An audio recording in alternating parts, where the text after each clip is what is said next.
చిత్తూరు జిల్లా పుల్చల మండలం మంగళంపేటలో కొలువైన శ్రీదేవి భూదేవి సమేత ప్రసన్న వెంకటేశ్వర స్వామి ఆలయంలో వార్షిక బ్రహ్మోత్సవాలు ఆధ్యాత్మికతను వెలువరిస్తున్నాయి. ఆదివారం స్వామివారు చిన్న శేష హంస వాహనాలపై ఊరేగుతూ భక్తులకు దర్శనమిచ్చారు. ఉదయం స్వామివారికి అభిషేకాలు, అర్చనలు, విశేష పూజలు నిర్వహించారు. ప్రత్యేక అలంకరణలో స్వామివారు దర్శనమిచ్చారు. అనంతరం శోభాయానంగా అలంకరించిన చిన్న శేష వాహనంపై స్వామి ఆసీనులై పూర్వవీధుల్లో విహరించారు. రాత్రి హంస వాహనంపై ఊరేగారు. వాహనం ముందు సాంస్కృతిక కార్యక్రమాలు ఆకట్టుకున్నాయి. ఆలయంలో అన్నదానం నిర్వహించారు. బ్రహ్మోత్సవ వేడుకల్లో భక్తులు పెద్ద ఎత్తున పాల్గొన్నారు. ఉభయదారులుగా సానే, భూపతి, చిన్న స్వామిల కుటుంబ సభ్యులు వ్యవహరించారు.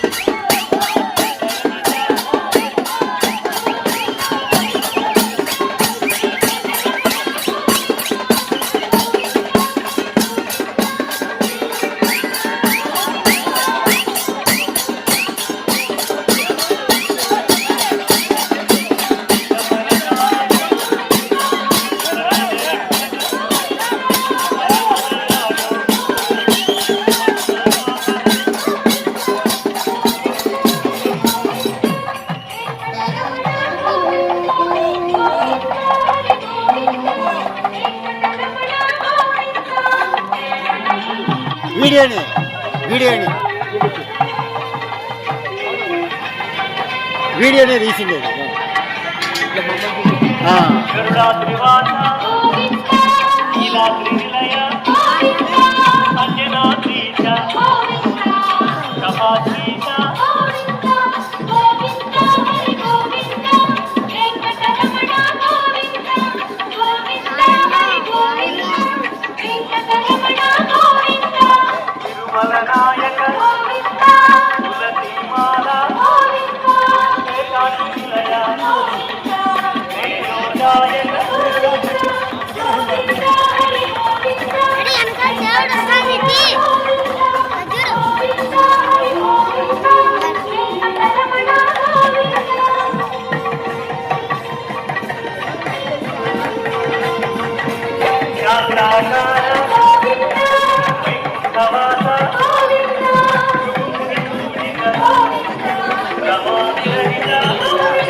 Govinda